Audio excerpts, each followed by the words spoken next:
Hello Church, welcome to Wednesday Bible Wisdom. Semua orang pasti memiliki panggilan hidupnya masing-masing. Namun mereka seringkali tidak mengetahui apa yang menjadi panggilan hidupnya tersebut. Ketidaktahuan ini berakibat pada ketidakmampuan mereka untuk menjalani dan menikmati hidup yang sebenarnya. Narasumber kita hari ini, Pastor Ana Winjolokito dan host kita, Vino Pramonito, akan membahas mengenai rahasia menggapai mimpi menjalani panggilan hidup. Selamat menyaksikan, semoga bisa menjadi berkat dan menginspirasi.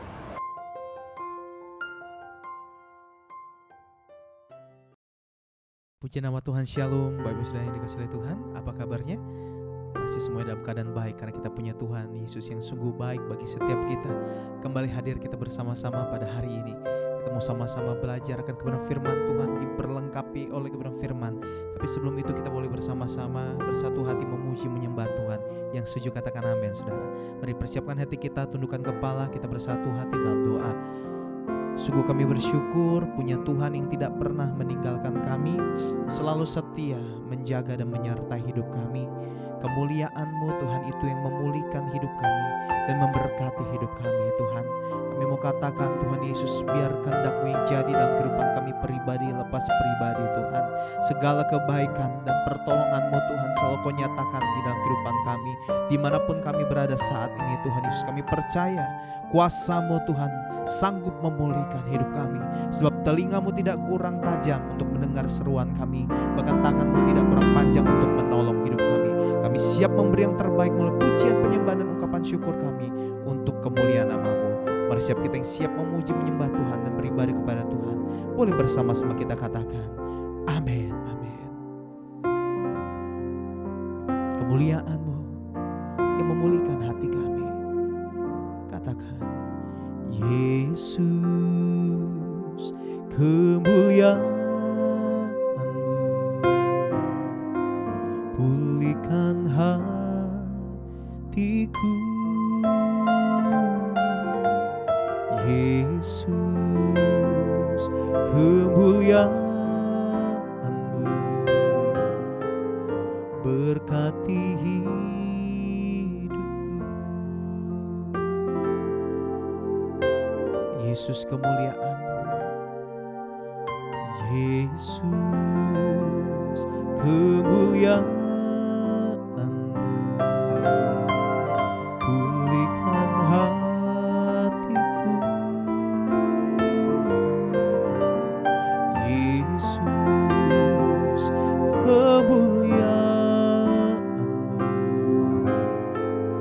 berkati hidupku.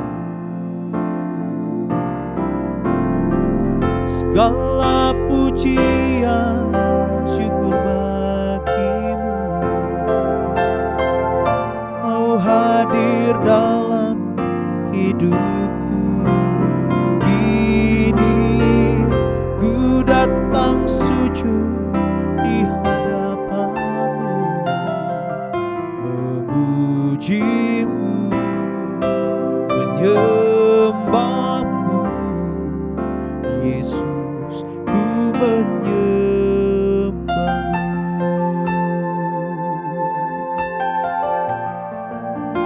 Ini iman kami Tuhan.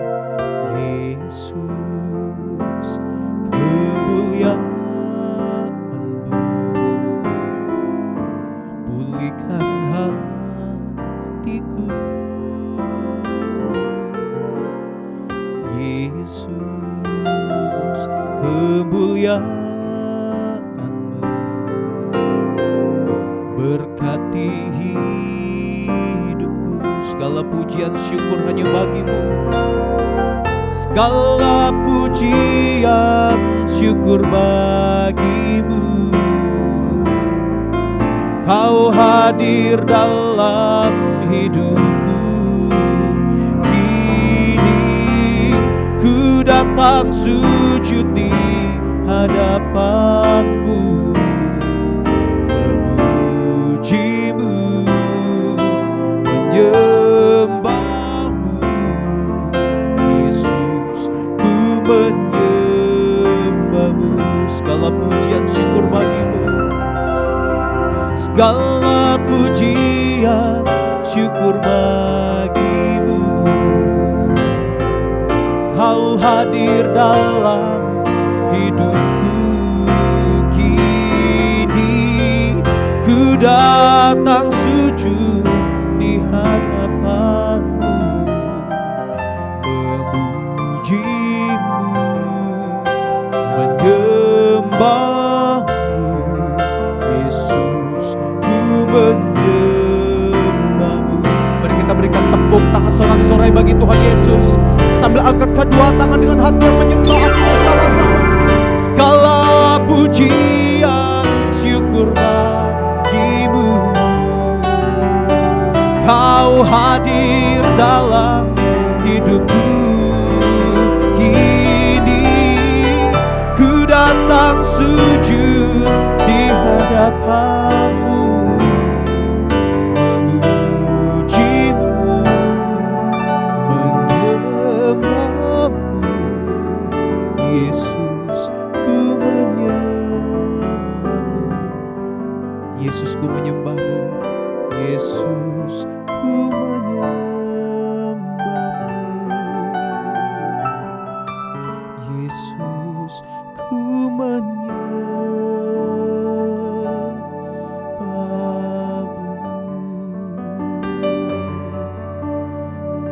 Kami menyembahmu Tuhan.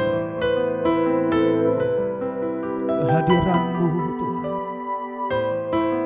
kehadiranmu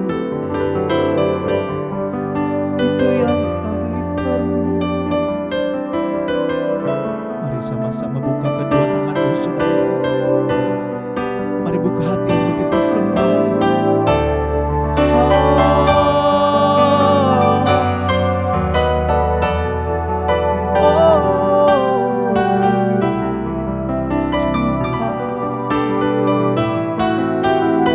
Kemuliaan-Mu Tuhan, kami sembah. Pribadi-Mu yang mulia dalam setiap kami, memberkati, memulihkan hidup kami. Saat terindah dalam hadirat-Mu, menikmati-Mu, mengalami kasih setia-Mu yang Kau berikan bagi setiap kami Tuhan. Mata kami tertuju padamu, mulut kami mau terus memuji-Mu, hati kami limpah dengan syukur buat segala kebaikan-Mu dan kasih setia-Mu dalam setiap langkah kami, dalam setiap hidup kami. Kami bersyukur Tuhan, kami bersyukur, kami menyembah. Oh Tuhan dan Raja kami, makasih Tuhan buat segala kebaikan-Mu Tuhan. Ku mau selalu bersyukur, selalu bersyukur. Kau Tuhan yang setia, yang selalu menopang. Ku mau selalu bersyukur, selalu bersyukur. Kau Bapa-Ku yang setia. Mari angkat tanganmu, naikkan syukur. Ku mau selalu bersyukur, selalu bersyukur. Kau Tuhan yang setia, yang selalu menopang. Ku mau selalu bersyukur, selalu bersyukur. Kau Bapa-Ku yang setia. Kau Bapa yang setia, mari akui bersama-sama. Kau Bapa-Ku yang setia. Sekali lagi bersama dengan iman. Kau Bapa-Ku yang setia.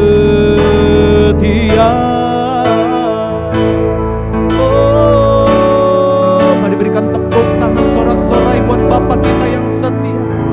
Haleluya. Dan kesetiaan-Mu itu terbukti dalam hidup kami hingga saat ini Tuhan. Kau Allah Immanuel yang menyertai hidup kami, yang selalu ada dalam hidup kami. Dan sebentar kami akan mendengarkan kebenaran firman-Mu. Berbicaralah, sampaikan isi hati-Mu Tuhan. Berikan kepada kami roh hikmat, wahyu, pengertian untuk memahami kebenaran firman-Mu. Hanya di dalam nama Tuhan Yesus. Mari siap kita yang siap diberkati oleh kebenaran firman Tuhan bersama kita katakan amin. Tuhan Yesus memberkati.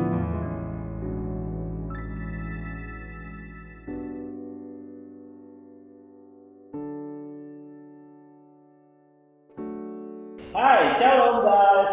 Ketemu lagi sama kita, seru-seruan bareng di Wednesday Bible Wisdom. Luar biasa. Kembali lagi dengan Pak Bro Aruna. Ya, pencerahan demi pencerahan kita akan cari. Dan jangan lupa, mungkin kamu sedang menantikan jawaban doa pencerahan ke depannya. Stay tune di Wednesday Bible Wisdom untuk mendapatkan pencerahan dari Tuhan.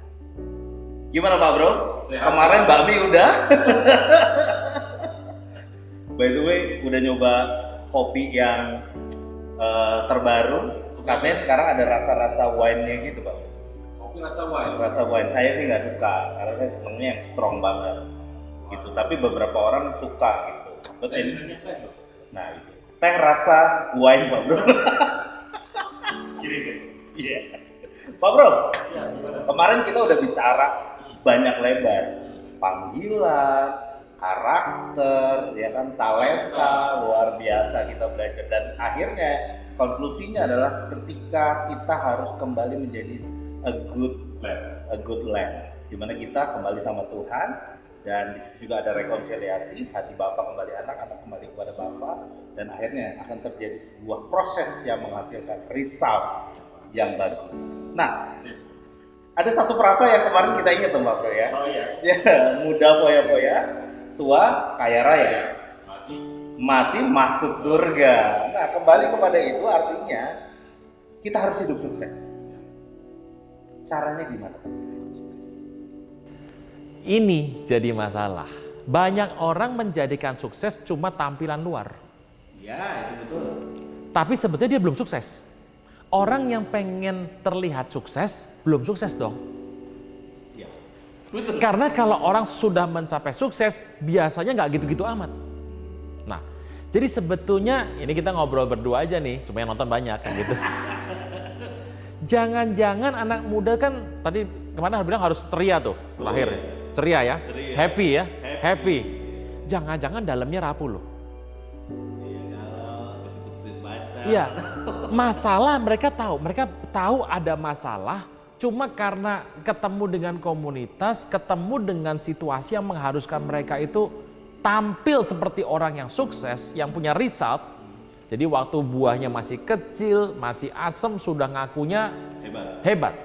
Maka sebetulnya ada gangguan psikologis loh, yang mungkin tidak terdeteksi oleh orang tersebut atau dia paham tapi komunitas tidak. Dan kalau kita tidak tahu, akhirnya resultnya tidak maksimal. Bagus tapi cuma poles. Akibatnya apa? 1 hari bisa goyang loh. Enggak, endurance kurang. Nanti yang disalahkan Tuhan. Akibatnya tidak mau banyak bergaul sama hal-hal spiritual. Ya, kalau memang udah nggak sukses, biasanya memang Tuhan disalahin. Jadi kami kita. Nah terus supaya nggak kejadian kayak gitu gimana Pak? Ya kita harus mengidentifikasi sebetulnya. Kita sambung yang kemarin nih, kemarin nih harus sambung, jangan sampai putus nih. Jadi kita harus bahas dulu masalah-masalah apa sih yang muncul sebetulnya. Berarti SWOT analisis Pak. Waduh, Albert Humphrey tahun 70, 60, 70. Stanford. Berat. Biasa dunia melakukan itu. SWOT analysis. Strength, weakness, opportunity, threat. Ya. Oke. Start dari situ aja ya. Start dari situ Pak. Jadi sebetulnya seseorang, ini dunia bilang mau sukses. Ya. Kadang-kadang kalau kita bicara sukses dalam kondisi rohani spiritual, kita bilang percaya Tuhan Yesus. Kita percaya bahwa Tuhan memberkati semua orang. Amin. Yang percaya kepada Dia dan berpegang teguh pada perjanjiannya. Ya, itu ya dan amin. Tapi ingat, dalam hidup ini ada yang namanya tekad, ada yang namanya hikmat. Nah, kita bahas nih ya, terkait dengan SWOT nih. Ini SWOT gaya kita berdua nih. Nah, yang pertama adalah ada hal yang bisa kita kendalikan, ada hal yang kita tidak bisa kendalikan. Ada yang controllable sama uncontrollable. Apa itu ada hubungannya internal dan eksternal, Pak? Itu yang saya mau bicara. Jadi kita harus tahu sebetulnya porsi ini tuh eksternal apa internal. Kalau kita mengurusi hal-hal eksternal, Ya. cenderung akan banyak tenaga, energi dan habis dengan terbuang. Nomor satu. Internal tuh apa sih? Kita kembali yang minggu lalu deh. Suka. Sukanya di mana? Senengnya di mana? Yang kedua, Anda jagonya di mana? Anda mahirnya di mana? Kompetensinya di mana? Dua hal ini kita bisa kendalikan. Contoh, Anda sukanya mana? Yang tahu kan ya cuma Anda. Anda jago apa enggak? Tergantung Anda mau membuang energi Anda latihan apa tidak. Anda mau mencari apa tidak. Itu kompeten. Jadi orang nggak bisa bilang begini. Gara-gara dia saya nggak kompeten. Wah, nggak masuk akal dong. Jadi nomor satu adalah yang kita bisa kendalikan ya. Pertama adalah sukanya, makanya jujurlah sama hati kita. Kalau Anda memang nggak suka kedokteran dan Anda dipaksa di sana, saya mau beritahu dua-duanya rugi. Yang kedua adalah jago, mahir, kompeten. Ini kita bisa kendalikan. Tapi ada hal lain yang kita nggak bisa kendalikan. Contoh, kebutuhan pasar. Mas bro, saya masih punya fax loh di rumah, fax email di rumah. Sekarang udah ngejogrok 2,5 tahun, dijual pun nggak ada yang mau beli. Kalau kita masih produksi tersebut, siapa yang mau beli? Jadi kadang-kadang kita masuk sebuah pekerjaan, sebuah produk kita hasilkan, tapi kita nggak pernah survei pasar. Pasar tuh nggak mau beli, kita paksa terus. Pak Bro, kalau misalnya kita suka sesuatu, kita mahir dan jago, tapi kalau ternyata itu tidak dibutuhkan pasar, terus piye Pak Bro? Kita useless dong. Iya, nanti kita merasa bahwa lo pasar nggak butuh, berarti aku tuh merasa hidupku nggak dibutuhin orang lain. Dan kita ngotot, ngotot bahwa ini bagus. Kadang-kadang kita tuh bilang kita bagus karena kita punya kepentingan loh. Pasar tuh nggak mau terima. Nah memang kita harus lihat pasar yang general dan umum. Nah, jadi kedua nih. Tadi kan ada dua ya, apa eksternal sama internal. Kalau saya bilang internal tuh yang dapat dikontrol, dapat dikendalikan, yang eksternal tak dapat dikendalikan. Yang internal itu ada dua, yaitu suka sama kompeten tadi, jago, mahir. Sedangkan yang eksternal ada dua, yang pertama adalah kebutuhan dari pihak luar. Yang kedua, orang mau bayar nggak? Jangan-jangan kita sudah kerja keras, gigi, ulet, passionnya keluar, semuanya hebat keluar, orang butuh sama kita merasa dibutuhkan orang. Tapi memang produk tersebut itu memang orang hanya mau bayar murah. Pisang goreng enaknya luar biasa. Mau nggak Mas Bro beli satu pisang goreng 200.000? Wah. Ya orang juga mikir enaknya luar biasa dibuat by passion. Yang masak kompeten luar biasa dan orang butuh buat makan teman dari kopi rasa wine. Ini beneran ada nih Mas Bro? Bener ada Pak. Lagi rame. Iya. Tapi kan Pak Bro nggak suka kopi, sukanya teh. Iya, cuma pakai kisi-kisi. Lanjut. Nah, enggak. Ini tadi saya lagi menilik. Ada internal, ada eksternal. Sebenarnya Pak, tadi kan kita bilang kita melakukan suka, kita kayak, wah pokoknya habis-habisan. Orang kita kan yang bisa dikendalikan artinya internal. Tetapi ada juga eksternal yang harus kita lihat adalah kebutuhan. Jangan kita main-main sendiri ngurusin fax, nggak tahunya faxnya udah nggak kepake. Nah, Plus ada orang mau bayar apa enggak? nah itu Pak. Berarti artinya sebelum kita melakukan internal, mengeksplor diri, artinya kita harus tahu demand dan needs-nya. Eksternal dulu. Ini ada dua cara yang kita bisa hadapi. Jadi mau siapapun, namanya kan juga tadi kita bilang ini SWOT analysis kayak kita aja nih. Ya. Sama-sama 4 nih, beda. Mau yang mana terserah. Kita tahu kebutuhan pasar, kita tahu orang mau bayar mahal di tempat apa. Ya kita bisa bikin produknya. Jadi ada dua nih kiri kanan ya. Untuk menghadapi yang namanya internal, itu nggak butuh hikmat. Kaget ya? Nggak butuh pencerahan. Yang penting tekad. Tapi untuk menghadapi yang eksternal, yang uncontrollable, nggak dapat dikendalikan, yang dari pihak luar, jangan pakai tekad, pakai hikmat. Contoh, orang hanya mau beli pisang goreng, satu paling mahal itu adalah 10.000. Terus kita bikin pisang goreng yang paling enak luar biasa dan memaksa orang ini kita mau jual harga 80.000. Ya orang nggak mau bayar kok, kita paksa. Jadi menghadapi yang eksternal itu gunakan hikmat. Cerdik seperti ular naga ya. Cerdik seperti ular, titik ya jangan mau naga.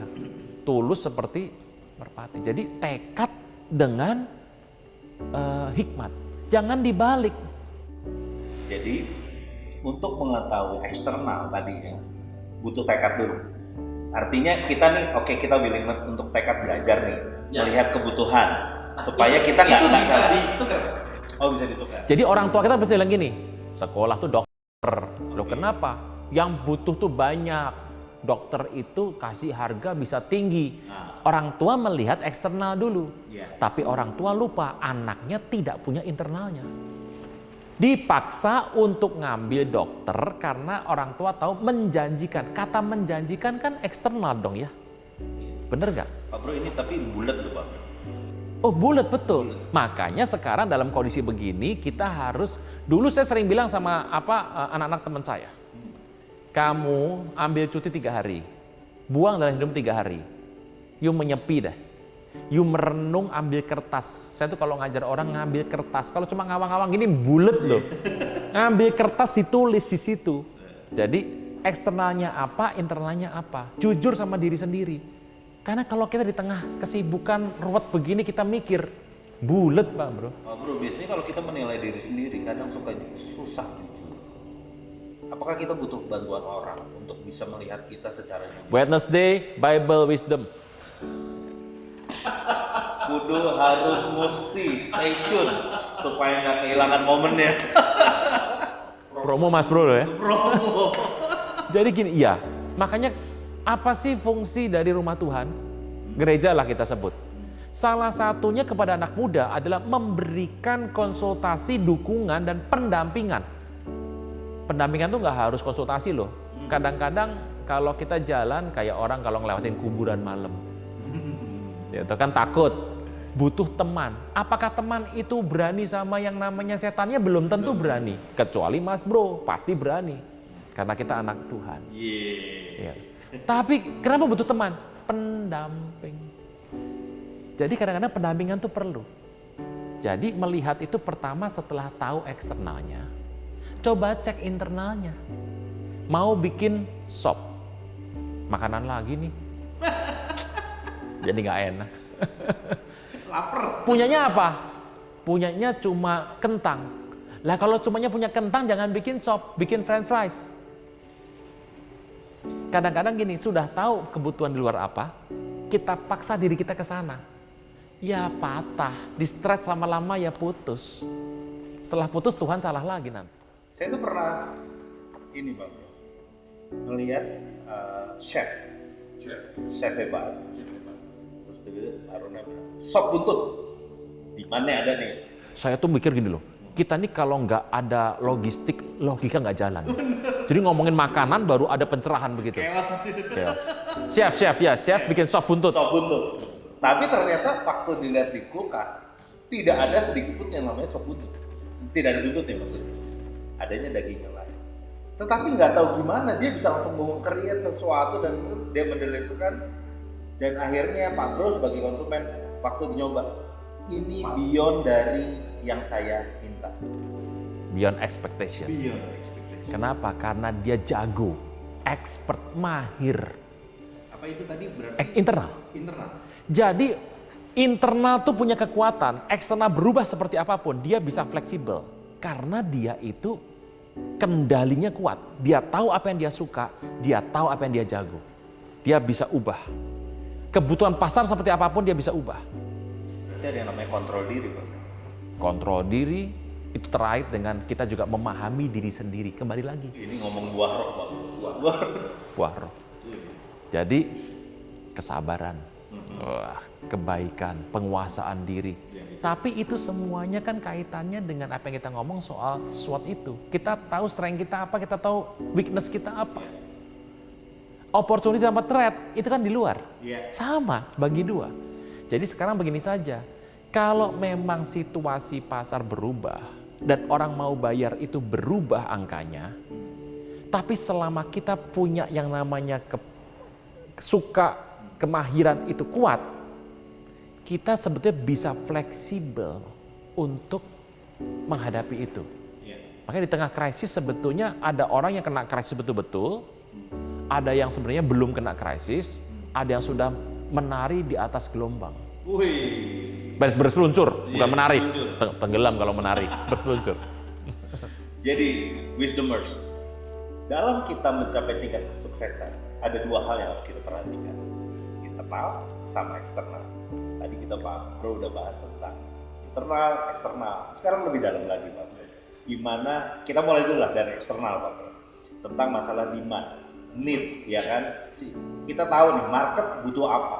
Sehingga kita kita adjustment ke internal kita, mana poin-poin yang kita bisa angkat sehingga akhirnya kita mendeliverkan, mengadreskan dengan benar kebutuhan daripada market. Gimana? Sebetulnya kebutuhan pasar gampang dibaca kok. Tren, namanya tren. Tren. Coba sekarang begini saja. Kita akan bereskan dulu termin-termin nih, supaya satu pandang dulu ya, supaya gampang. Kita mundur sebentar sedikit. Apa sih yang namanya passion? Kita udah pernah bahas nih. Ya. Passion itu ada suka di sana dan ada jago di sana. Ya. Jadi ini internal sama internal. Ya. Internal sama internal kalau digabung namanya passion. Kalau Anda suka di situ dan ada orang yang butuh, orang butuh, Anda suka, ketemu kan itu? Itu namanya mission. Misi. Makanya kegerakan misi itu nggak butuh yang namanya tuh jago.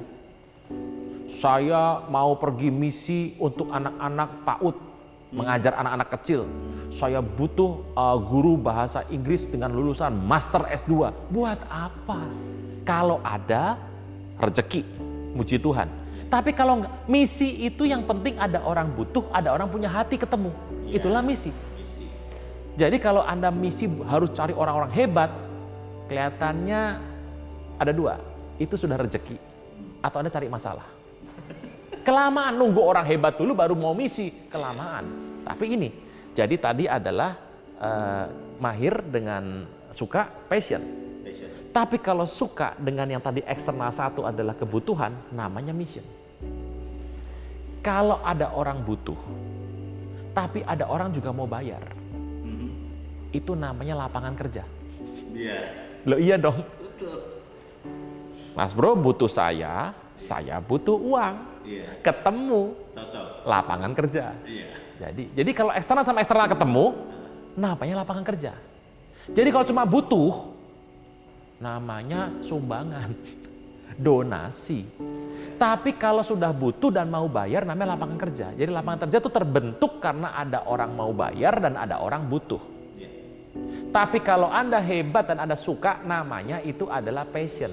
Tapi kalau Anda suka ketemu hanya yang butuh saja, namanya misi. Tapi kalau Anda sudah jago, Mas Bro ini jago luar biasa main musik, ada orang mau bayar Mas Bro, namanya profesi. Iya. Jadi profesi itu betul-betul yang bisa menghasilkan uang, orang mau bayar mahal karena kejagoan, kemahiran, kompetensi. Nah ini saling berkait loh empat ini. Itu dasar yang kita harus mengerti. Nah, dari mana kita tahu yang namanya kebutuhan need? Itu sebenarnya gampang. Need itu selalu akan mencari yang namanya hati. Iya. Suka, dia akan mencari. Sama kayak uang, selalu mencari kompetensi. Mas Bro pasti nggak mau dong, sudah bayar, dapatnya nggak bagus. Iya. Kecuali donasi, sedekah. Nggak mikirin. Itu nggak mikir, tapi nggak ada orang sudah bayar dia maunya itu profesional namanya. Nah dari mana kita bisa tahu kebutuhan pasar? Gampang. yang namanya kebutuhan mencari hati. Jadi kalau Anda sudah punya sukanya di tempat itu, ada orang yang butuh. Tapi kalau Anda tambahkan Anda punya kompetensi, sebentar lagi yang saya sebut dengan bahasa hari-hari ini, uang yang mengejar kita. Nah ini loh yang kadang-kadang bahasa ini dianggap tidak rohani. Karena memang di gereja kita nggak ngomong seperti ini, tapi inilah yang ada di pasar. Termin saja. Nah, uang yang ngejar kita itu kan memang benar Pak. Kalau kita orang-orang anak-anak Tuhan adalah berkat Tuhan yang karena kita membawa presence carrier tadi. Kita membawa hadirat Tuhan. Sehingga berkat itu tanda kutip mengejar. Iya. Ini diksinya mungkin bisa bisa dikritis. Orang kritik diksi ini, tapi saya mau bilang ini diksi tolong dipahami berbeda ya. Iya. Berkat itu mengejar kita. Tapi ingat, kenapa mengejar ada presence? Iya. Nah, presence yang hadir kan nggak mungkin ininya cuek-cuek saja. Betul. Nah, itu yang membuat sebuah gambar. Makanya hati-hati kalau kita nggak ada di sini nanti galau. Yang saya bilang tadi, psikologinya Goyang. Mas Bro tahu lah. Kan Mas sudah lama dalam apalagi dalam dunia bisnis, dalam dunia profesional ya. Anak-anak muda juga harus dengar kok. Jangan dipikir bahwa old school model Mas Bro ini, old school. Old school. Matanya tuh bisa lihat. Ini orang-orang yang sebetulnya dia tuh punya kerapuhan di dalam. Nah, kenapa bisa rapuh? Karena dari 4 hal tadi yang 2 sama 2 ini, ada satu yang hilang loh, Mas Bro. Itu kalau satu ada yang hilang. Nanti kalau kita lihat orang tersebut ya, ada yang aneh di orang itu. Jadi kalau lihat orang aneh, jangan-jangan ada yang hilang satu dari hidupnya itu. Makanya tekad dan hikmat itu berjalan bersama. Hikmat saja tanpa tekad, pinter tapi nggak punya tekad. Nah, saya harus mengkritisi nih, kalau Anda pengen cepat dapat result, khawatirnya tekadmu yang bermasalah nanti. Pak Bro, kembali ke SWOT lagi. Biar pelan-pelan nih ya kita ngurutinnya. SWOT itu kan ada strength, ada weakness, opportunity, dan threat. Apakah kita memulai dengan opportunity dan threat, artinya kita balik jadi toast, atau kita memulai dari strength dan weakness dulu? Kalau strength dan weakness kita ngomong internal, opportunity dan threat itu adalah eksternal. Sebaiknya kita memulai dari mana dulu Pak? Tidak ada rumusan, harus saling bergantian. Contoh, kalau hari ini kondisi pandemik ya, jangan lihat strength sama weakness, lihatnya opportunity sama threat. Ngikutin anginnya. Iya, angin ya, karena kalau sekarang Anda bilang, saya ini strength-nya adalah saya jago untuk membuat mobil mewah atau fashion yang branded, yang high end. Siapa yang mau beli? Jadi zaman sekarang yang waktu ini ya, itu yang orang pikir hikmat. Untuk mengerti apa peluangnya, kebutuhannya, dan tantangannya apa. Orang mau bayar apa enggak? Apakah benar hikmat itu didapat hanya dari Tuhan? Alkitab berkata permulaan hikmat. Nah, kalau tidak dari Tuhan itu kan pasti dari setan, hantu. Tapi kalau saya begini saja, kalau mau melangkah dari Jakarta ke Surabaya, yang penting itu arahnya ke Cirebon. Kalau arahnya ke Lampung, udah pasti nggak nyampe. Selama arahnya sudah benar ke arah timur, ke arah Cirebon, Tegal, Semarang, itu bisa sampai, bisa nggak sampai. Tapi langkah pertama sudah benar. Permulaan hikmat adalah takut akan Tuhan. Poin banget. Wah, jadi takut akan Tuhan ini dalam loh. Kalau Anda nggak takut sama Tuhan, banyak endingnya yang berantakan. Nah, jadi gini, untuk bisa kita menentukan situasi, current situation, Yang mana gitu? ya, mau eksternal mau internal, itu butuh namanya hikmat Tuhan. Ya. Supaya, nah, kamu lihat ini nih, market nih kayak gini. Oke, dari situ kamu lihat ke belakang, kamu bisa apa yang bisa deliverkan ini, gitu ya. Kalau kita hikmatnya salah, kita melihatnya strength aja, gas terus ya, bikin mesin fax mulu nggak selesai. Padahal kita udah pakai email, udah pakai segala macam. Nah, gimana caranya bisa tadi? Kan hikmat Tuhan itu dari takut akan Tuhan. Gimana Pak? Memulainya untuk itu. Nomor satu adalah hidup tuh harus takut akan Tuhan. Oke. Orang kalau hidup nggak takut akan Tuhan, dia akan menabrak pagar-pagar Tuhan dan berakhir di tempat-tempat yang Tuhan nggak suka. Lalu bisa bayangkan, Kalau Anda menabrak perjanjian Tuhan, menabrak hati yang apa Tuhan gak suka, siapa lawan kita? Lawan kita Tuhan loh. Jadi siapa mau bantu kita hari itu? Jadi adalah salah kalau Anda berkata, orang sering bilang gini, kita nyolong dikit-dikit korupsi nggak apa-apa, toh White lies. dapat untung. Lah berarti kan imannya mengatakan bahwa korupsi kejahatan itu bisa menghasilkan untung dong. Ada pembenaran. Pembenaran, itu salah. Salah. Makanya penting kalau kita ngobrol hari ini kita harus mengerti. Takut akan Tuhan tuh arahnya sudah benar. Kenapa Tuhan tuh udah kasih pagar? Karena kalau kamu nabrak pagar ini, kamu nanti akan hancur seperti ini. Nah, yang Tuhan mau bilang adalah ikuti aliranku saja. Pertama adalah takut akan Tuhan. Caranya adalah, ya saya nggak usah bahas lah. Ini sudah tiap minggu dibahas nih. Di Yaitu, gereja. bahkan ingat, orang-orang Yahudi itu tuh memahami sebuah pagar-pagar Tuhan. Salomo kurang kayak apa sih? Kalau kita mau bahas pakai Salomo aja deh. Iya. Ya sudah paling top. Jadi kita mau ngomong siapa lagi yang di atas itu. Tapi masalahnya adalah ada pagar kita harus belajar. Takut akan Tuhan. Yang kedua adalah putuskan. Kondisi sekarang apa? Misalnya kebutuhan sekarang adalah sembako. Kita lihat diri kita. Kekuatan kita apa? Kelemahan kita apa? Sukanya apa? Kita bisa jago di bidang apa? Itu kan tidak semua yang namanya kebutuhan pasar kita bisa penuhi. Cukup sebagian-sebagian. Karena saya harus bilang loh, Mas Bro, ini penting sekali. Jadi orang percaya Tuhan, itu nggak mungkin jadi orang paling kaya. Kenapa? Masa orang anak Tuhan nggak boleh kaya? Oh, kan tadi lain saya ngomong. Oh iya. Jadi anak Tuhan yang sesuai jalur Tuhan, itu tidak mungkin jadi orang paling kaya. Karena kalau Anda menjadi orang paling kaya di muka bumi yang notabene adalah dengan sistem dunia, engkau harus banyak kompromi pembenaran. Jadi adalah bukan white lies, black lies, grey lies, red lies, semuanya macam-macam keluar semua, itu warna-warni. Lies yang lain. Iya, keluar semua. Jadi inti pertama adalah kita harus takut, kedua kita ngerti peluangnya apa, kita bagaimana. Ini saling bergantian nih.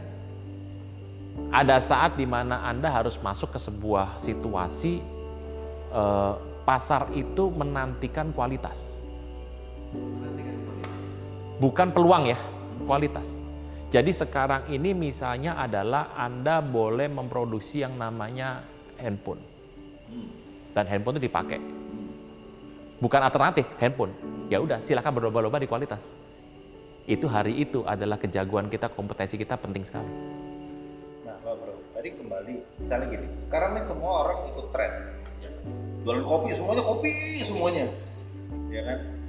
Mencoba untuk memenuhi pasar. Nah, tapi yang membuat kita sukses atau tidak adalah ketika tadi ada passion yang kita keluar, kesukaan. Betul. Yang membuat akhirnya Begitu kondisi sudah kopi, bertarunglah di internal. Jadi lihat, karena tidak semua yang usaha kopi sebetulnya punya panggilan suka kopi. Iya. Suka di bidang itu maksudnya. Dan tidak semua mau habiskan waktu untuk belajar menjadi kompeten di bidang kopi. di mana peran Tuhan di situ. Apa yang harus kita kan gini, tadi kita ngomong hikmatnya Tuhan yang mengendalikan kita. Tiba-tiba tuh kreativitas keluar, ini dapat angin dari mana tuh gitu segala macam. Itu gimana Pak? Hikmat itu bisa memberikan akhirnya added value. Ini kasih karunia semuanya. Artinya begini, asal dekat sama Tuhan, makanya kenapa sih kita kalau pagi kita tuh berdoa. Satu hal kita tuh harus membuat tanda kutip ya, mengadakan waktu untuk kita mencari Tuhan, mengerti, membiarkan tanda kutip Tuhan tuh mengambil bagian dalam hidup kita, waktu kita, untuk kita bisa ngerti tuntunan Tuhan. Jadi kenapa sih orang perlu retreat? Kenapa ada kata sabat? Kenapa menarik diri? Masalah utama orang dari muka bumi ini, kegagalan anak muda, saya percaya kok, 75% adalah karena terlambat memulai, terlalu cepat memulai, atau terlambat mengakhiri, atau terlalu cepat mengakhiri. Ya. Hidup ini yang paling susah adalah memulai dan mengakhiri. Ada yang masuknya pas, ngelepasnya susah. Ada, nggak lepas-lepas, akibatnya apa? Kelipet dia. Ada yang dia masuknya maju mundur poco-poco, tidak bisa mengambil, orang sudah masuk dia baru masuk.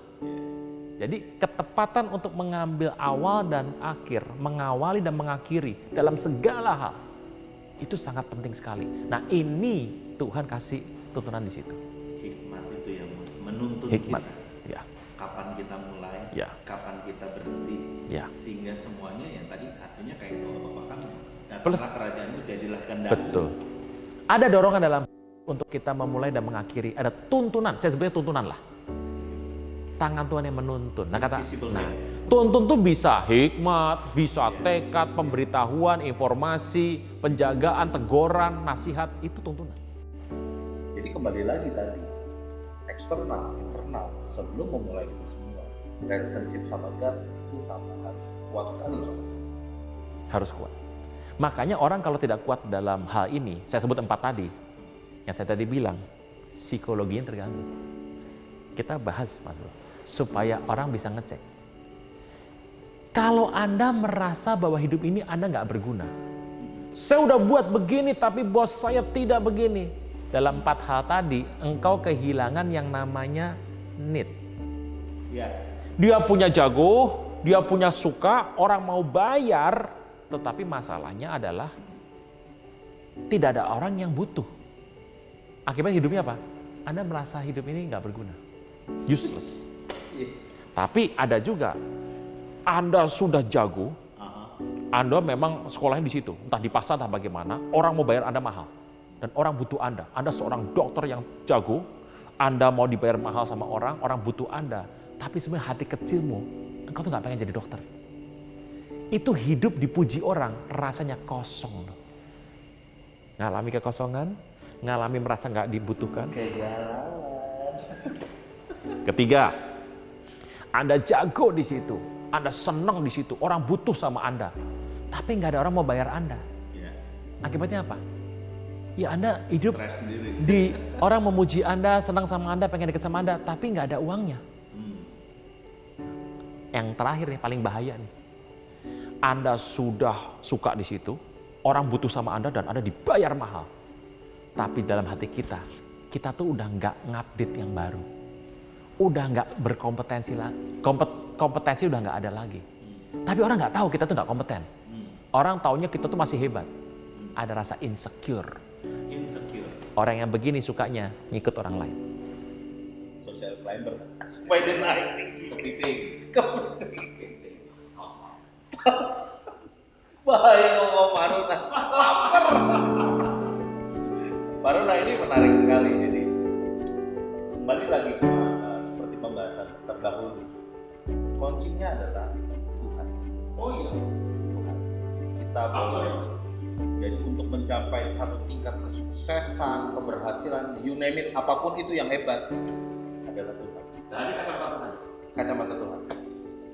Jadi saya nggak tahu definisi sukses, terlalu absurd buat saya. Tapi saya tahu definisi gagal. Weh, jadi apa itu sukses? Tidak gagal.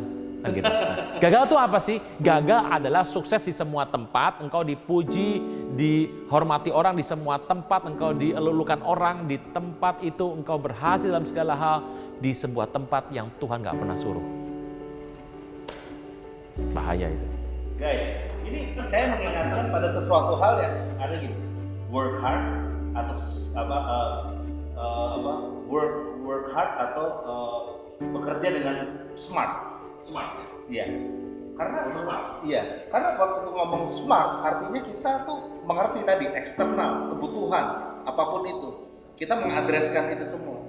Dan you know what? Itu semua bisa didapatkan karena engkau takut sama Tuhan. As simple as that. Banyak orang ngomong, come on man, takut akan Tuhan ya gitu. Tapi itu yang terjadi kenyataan. Kamu akhir-akhir takut sama Tuhan atau enggak? Ketika kamu takut sama Tuhan, itulah awal yang baik. Hikmat Tuhan turun atas kamu. Bukan cuma bicara dosa loh. Oh iya. Ya pasti ya. Iya. Tapi benar-benar hari itu hati Tuhan ada di mana? Wah ini dalam nih, Mas Bro. Nih, Hati Tuhan ada di mana itu? nih Waduh. mengundang saya lagi, dikerjain lagi saya nanti. Besok kalau ngomong lagi dan kuliner ya Bang Bro ya. Oh, jika tidak ada logistik, logika nggak jalan. Chaos. Chaos. Ini hari ini kita garing nih. Besok ini harus ada kopi. Oh, kan tugasnya yang ngundang, saya kan diundang hari ini. Biasa saya ngundang orang, hari ini saya diundang, ya saya nikmati saja. Diundang dan boleh dikerjain ya, Bro. Oke, saya rasa hari ini kita belajar banyak tentang bagaimana caranya kita mencapai kesuksesan. Ada dua hal, harus kita melakukan analisis internal dan eksternal. Internal kita bisa kontrol ourselves, eksternal artinya kita melihat needs atau kebutuhan. Dan orang bagaimana mau bereaksi dengan membayar kita. Betul. Sehingga kita tidak salah jalan. Jangan kita hebat, senang aja melakukan sesuatu yang sebenarnya pasar nggak butuh. Sudah lewat zamannya. Ya. Iya. Ngapain kamu muter-muter urusan mesin fax? Mesin fax udah nggak dipakai. Kasihan mesin fax saya. Tetapi di mana kamu bisa memilah itu dengan baik? Karena ada hikmat Tuhan. Jadi hari ini kita belajar tentang hikmat Tuhan yang mendasari kehebatan, kesuksesan, semua yang ada di dunia ini. Karena Tuhan. Pak Bro, kasih wejangan terakhir Pak Bro. Kira-kira buat para wisdomers. Jujur sama diri sendiri adalah hal yang baik. Supaya Anda tahu mengoreksi diri, mawas diri, dan bisa melihat bagaimana Tuhan menuntun. Jangan lupa, Tuhan menuntun kita semakin dekat di hari-hari ini kepada Dia. Amin, mantap. Ya, mau pencerahan-pencerahan yang luar biasa lagi? Jangan lupa sekali lagi diingatkan, subscribe GBI Kebon Sirih. Di situ setiap Rabu pukul 6 pagi akan ada episode-episode yang baru dari Wednesday Bible Wisdom. Di situ Tuhan akan bicara banyak, memberikan kita pencerahan untuk kita berjalan dan mencapai kesuksesan yang Tuhan mau. Stay tune terus, jangan lupa kita ketemu minggu depan lagi. Tuhan Yesus memberkati. Memberkati. Tos lu Bro. Makan. Enggak.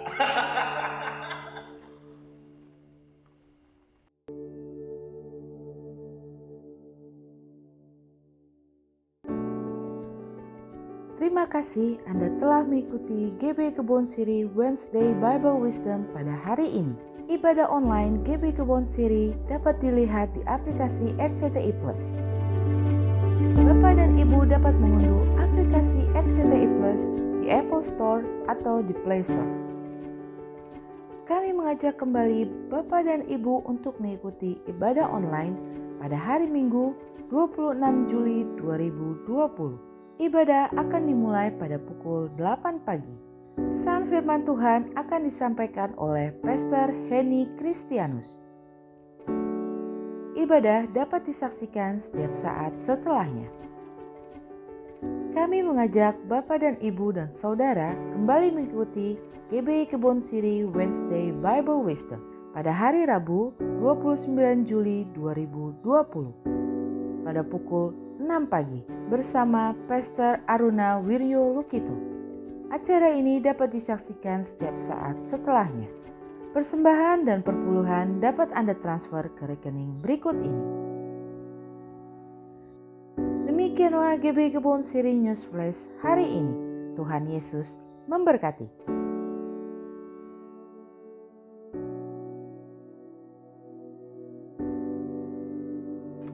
Mari kita angkat kedua tangan kita dan siapkan hati kita untuk menerima berkat Allah.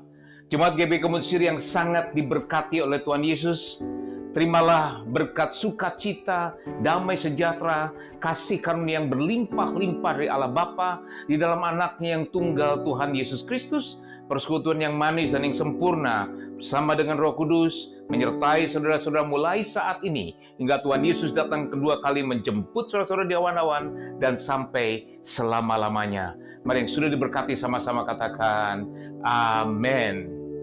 Sampai berjumpa kembali di ibadah yang berikutnya. Tuhan Yesus memberkati kita semua.